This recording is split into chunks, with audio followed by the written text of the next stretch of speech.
പ്രകോപനമില്ലാതെ Gulf രാജ്യങ്ങളിലേക്ക് ഇനി ആക്രമണം നടത്തില്ലെന്ന് ഇറാൻ. കഴിഞ്ഞ ദിവസങ്ങളിലുണ്ടായ ആക്രമണങ്ങൾക്ക് മാപ്പ് പറയുന്നതായും ഇറാനിയൻ പ്രസിഡന്റ് മസൂദ് പെസഷ്കിയാൻ അറിയിച്ചു. با قدرت دفاع کنیم و تا پای جان ایستاده تا ایرانمون رو سربلند از این بحرانی که هست بیرون بکشیم و اینکه ما بدون قید شرط بخوایم تسلیم بشیم یه چنین خوابی رو اینا باید با خودشون به گور ببرن. آنچه که ما باش پایبندیم قوانین بین المللی است، چارچوب‌های انسانی است و اون اصولی که اینا دم ازش میزنن اصولا باید به همون پایبند باشن و حق و حقوق همه کشورها رو و طبیعتا ایران ما رو اینا حق ندارند نادیده بگیرن.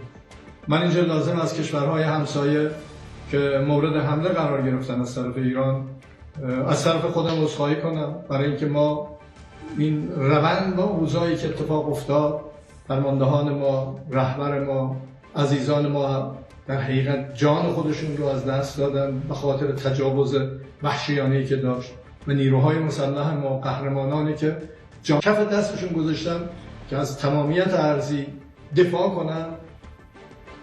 സാഹചര്യം അനുകൂലമായതോടെ പശ്ചിമേഷ്യയ്ക്കുള്ള വിമാന സർവീസുകൾ പുനരാരംഭിക്കുന്നതായി എമിറേറ്റ്സ് അറിയിച്ചു. ഖത്തർ പുറപ്പെടുവിച്ചിരുന്ന ജാഗ്രതാ നിർദ്ദേശവും പിൻവലിച്ചതായി അറിയിപ്പുണ്ട്. അതിനിടെ കൊച്ചിയിൽ ഇറാൻ കപ്പൽ അടുപ്പിക്കാൻ അനുവദിച്ചത് മാനുഷിക മൂല്യങ്ങൾ കണക്കിലെടുത്താണെന്ന് കേന്ദ്ര വിദേശകാര്യമന്ത്രി എസ് ജയശങ്കറും അറിയിച്ചു. For us, when this ship wanted to come in and that too in difficulties, I think it was the humane thing to do, and I think we were guided by that principle. And in a sense of the other ships, one obviously had a similar situation in Sri Lanka, and they took the decision which they did, and one unfortunately didn't make it.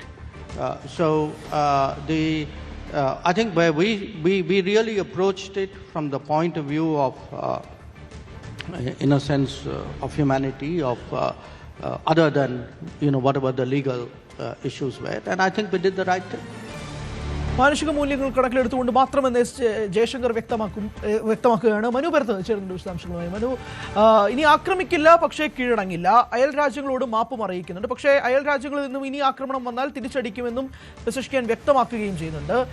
ഇറാന്റെ ഈ മാപ്പ് പറച്ചിൽ എങ്ങനെ തുടർ നീക്കങ്ങളെ കാണണം? Iran പ്രസിഡന്റിൻ്റെ ഈ പ്രസ്താവനയെ സമാധാനത്തിലേക്കുള്ള ഒരു ചെറിയ ചുവട് എന്ന തരത്തിൽ തന്നെയാണ് ആഗോളതലത്തിൽ മാധ്യമങ്ങളൊക്കെ വിലയിരുത്തുന്നത്. കാരണം മധ്യസ്ഥ ശ്രമങ്ങൾ ആരംഭിച്ചിരിക്കുന്നു എന്ന് കഴിഞ്ഞ ദിവസം ഇറാൻ കേന്ദ്രങ്ങൾ വ്യക്തമാക്കുന്നു. സ്വാഭാവികമായും അധിക നാൾ യുദ്ധം മുന്നോട്ട് കൊണ്ടുപോകാതെ ഇത് പരിഹരിക്കാൻ കഴിയും എന്ന തരത്തിലുള്ള പ്രത്യാശ പല കോണുകളിലും ഉണ്ട്. പക്ഷേ ഇത് എപ്പോൾ അവസാനിക്കും എന്നതിനെ സംബന്ധിച്ചുള്ള ഒരു ആശങ്ക നിലനിൽക്കുകയും ചെയ്യുന്നു. ഒരു നിരുപാധികമായ ഒരു കീഴടങ്ങലാണ് അമേരിക്ക ആവശ്യപ്പെടുന്നത്. അതിന് ഈ ഘട്ടത്തിൽ ഇറാൻ തയ്യാറല്ല. തങ്ങളുടെ സ്വപ്നങ്ങൾ തങ്ങളുടെ ഈ കുഴിമാടം വരെ കൊണ്ടുപോകാൻ തയ്യാറാണ് എന്ന തരത്തിൽ അവർ പ്രതികരിക്കുന്നു. അതേസമയം സമാധാനത്തിന് വേണ്ടിയുള്ള എല്ലാ ശ്രമങ്ങൾക്കും ഒപ്പം നിൽക്കും എന്നവർ വ്യക്തമാക്കുകയും ചെയ്യുന്നു. ഇത് പ്രതീക്ഷകൾ നൽകുന്നു, പക്ഷേ ഇത് എപ്പോൾ സാധ്യമാകും എന്നതിനെ സംബന്ധിച്ച് ഒരു സൂചനയും നൽകുന്നില്ല. അതേസമയം പലയിടങ്ങളിലും യുദ്ധത്തിൻ്റെ കൂടുതൽ ഭയാനകമായ വാർത്തകൾ പുറത്തുവരുന്നു. ഹെസ്ബുള്ള ഇസ്രയേൽ ആക്രമണം തുടരുന്നു. ഹെസ്ബുള്ള ഇസ്രയേൽ ആക്രമണം തുടരുന്നു. ലെബനനിൽ ഈ ആക്രമണത്തിൻ്റെ നേർക്കാഴ്ചകൾ വരികയാണ്. അവിടെ നിന്ന് ഈ ബേക്ക പട്ടണത്തിൽ നിന്നാണ് താഴെത്തട്ടിൽ കരസേനകൾ തമ്മിൽ ഏറ്റുമുട്ടുന്ന തരത്തിലുള്ള ദൃശ്യങ്ങൾ വരുന്നു. ഒപ്പം തന്നെ ഇറാനും സൗദി അറേബ്യയും ഒക്കെ ഈ പ്രശ്നങ്ങൾക്ക് കൊടുക്കുമ്പോൾ പാകിസ്ഥാൻ ഇനി എന്ത് നിലപാട് സ്വീകരിക്കും, എത്ര കാലം അവർ ഇങ്ങനെ നിഷ്പക്ഷരായി നിൽക്കും എന്നൊക്കെയുള്ള ചോദ്യം അന്താരാഷ്ട്ര സമൂഹങ്ങളിൽ ശക്തമായി വരുന്നു. ഈ ഗൾഫ് മേഖലയിൽ ഇനി ഇറാൻ ഏത് തരത്തിൽ അവിടെ ആക്രമണം എങ്ങനെ മാറ്റും എന്നതിനെ സംബന്ധിച്ചുള്ള ചോദ്യങ്ങൾ വരുന്നു. യമനിലെ ഹൂതികൾ അവിടെ ഒരു നിലപാട് എന്താണ്? ഈ ഇസ്രായേൽ US ഇറാൻ ആക്രമണം നടക്കുന്നൊരു ഘട്ടത്തിൽ ഹൂതികൾ എന്ത് നിലപാട് സ്വീകരിക്കുമെന്നത് ഇനി നിർണായകമാണ്.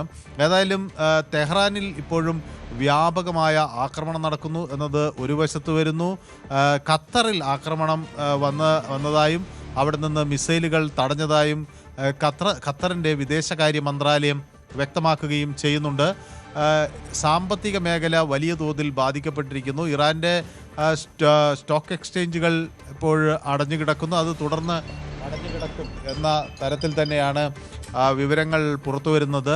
ബഹ്റിൻ ഇപ്പോൾ 86 മിസൈലുകളും 148 ഡ്രോണുകളും ബഹ്റിൻ തടയാൻ ശ്രമിച്ചു എന്ന അവരുടെ വാർത്താക്കുറിപ്പ് വ്യക്തമാക്കുന്നു. അവരുടെ ground general command, Bahrain defence ഫോഴ്സിൻ്റെ ജനറൽ കമാൻഡ് വ്യക്തമാക്കുന്നത് 86 മിസൈലുകൾ അങ്ങോട്ടേക്ക് വിക്ഷേപിക്കപ്പെട്ടു എന്നതാണ്.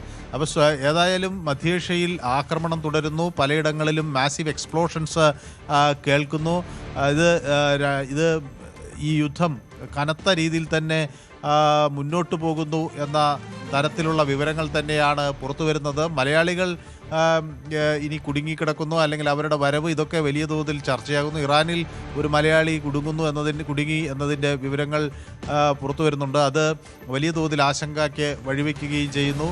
ഏതായാലും ഈ ദുബായ് എയർപോർട്ട് ഇപ്പോൾ അതിൻ്റെ പ്രവർത്തനങ്ങൾ ഭാഗികമായി തുറന്നിരിക്കുന്നു എന്ന വിവരങ്ങൾ ഇപ്പോൾ വരുന്നു. നേരത്തെ അത് അടച്ചിടേണ്ട ഒരു സാഹചര്യം ഉണ്ടായി. അത് ദുബായ് എയർപോർട്ട് നമുക്കറിയാം ലോകത്തിലെ ഏറ്റവും തിരക്കേറിയ വിമാനത്താവളങ്ങളിൽ ഒന്നാണ്.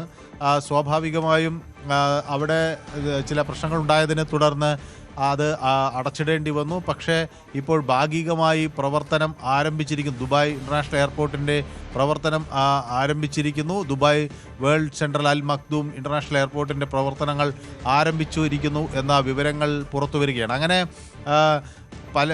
പലയിടങ്ങളിൽ നിന്നും ശക്തമായ ആക്രമണത്തിൻ്റെ, പ്രത്യേകിച്ച് ഈ ലെബനൻ കേന്ദ്രമാക്കി ശക്തമായ ആക്രമണത്തിൻ്റെ വിവരങ്ങൾ തന്നെയാണ് പുറത്തു വരുന്നത്. മനുവാണ് ഏറ്റവും ഒടുവിലത്തെ വിശദാംശങ്ങൾ നൽകിയത്.